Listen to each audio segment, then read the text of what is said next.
arkadaşlar bir gün sınıfta Bahalı ve Ucuz. Sen özün için yapın. Bu dede pul. 3 manat 50 Bu da 1 manat 30 qəpik. 5 qəpik, 35 qəpik. En bahalısı bu. En de acılısı. Evet. Şimdi bu açıktı çünkü dalına bakmışız gören kimi.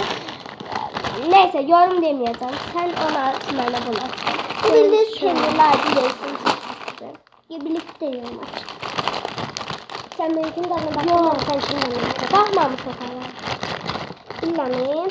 Videoda bakacağım. Hadi ben sen şimdi anne. Ben de özüm. Evet. Yani bunun boyu böyle şey. Ha, bunun döşen şey akım eləmək olar. Zəhərli cips. Ha, bunun hamısını bundan düzərik. Acında bundan. 3. İndi bunun birinci. Bunu.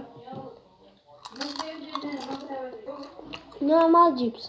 Evet, ayrı leş yani. İndi bu. 4 anlaşılan. 10 üzerinden 10.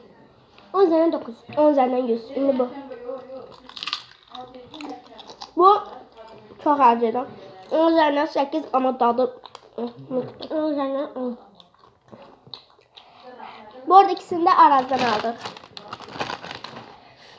Müşküf. Müşküf neymiş? Bakı. Biz Bakıda kaldık. Ne haraya? Taze müşküp. Hı? Köhne müşküf. Taze.